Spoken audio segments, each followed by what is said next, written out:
A funding bill for a potential $1.5 billion stadium for the Oakland A's was proposed in the legislature just last week, and hearings have begun this week up in Carson City.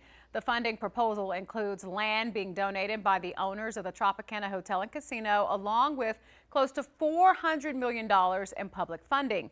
The remainder of the stadium's funding will be the responsibility of the A's franchise. And here to discuss it all, we have attorney Matt Hoffmann with Battleborn Injury Lawyers joining us. And thank you, as always, for being here.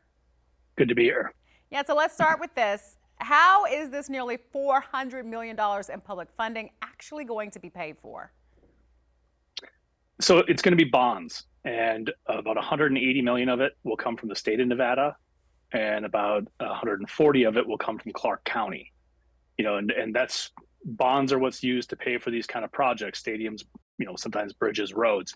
And so the city issues a bond and the state issue a bond where they're going to give a guaranteed payout to entice investors.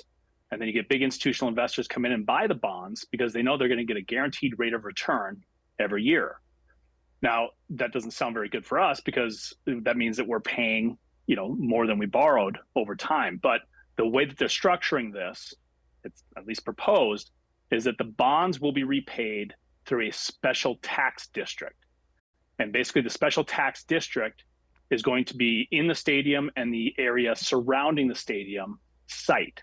So essentially the argument of the proponents is, look, we're going to build the stadium, we're going to build all these new wonderful things around it, and then all the revenues from this new facility are going to generate a new tax.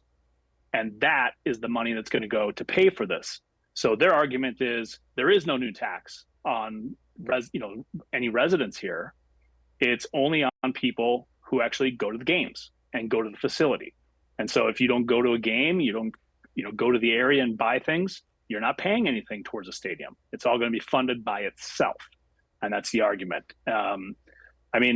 They're saying it's a win-win, saying, look, we're going to get this new team, new ballpark. And if you don't want to go, you're not going to get taxed for it. And that's the proposal. Okay, one of the other things people are looking at is that this stadium is only going to hold, if it's ever built, 30,000 people. And some people believe that's pretty small by major league standards. Is that the case here?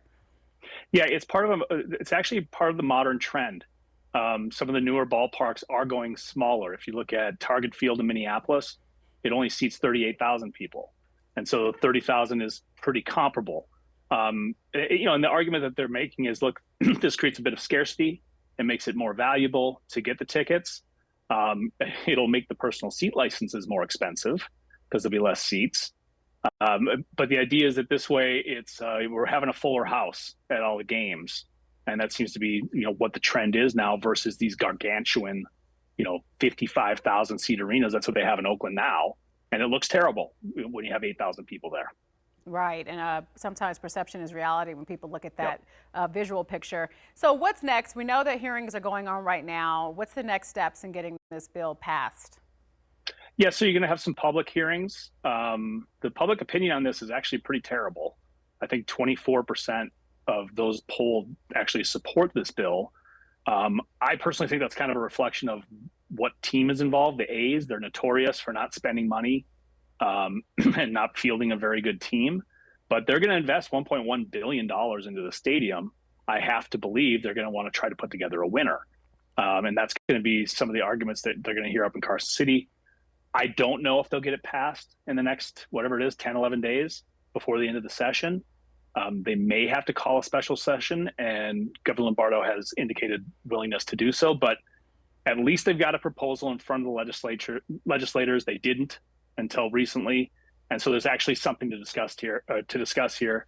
And this is not Allegiant Stadium. This is not a brand new tax on rooms up and down the corridor. This is a very small tax district.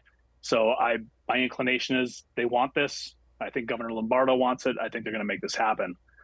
It just remains to be seen if it'll be now or in a special session. Okay, time will tell as always. Thank you so much for breaking down the law for us in the meantime.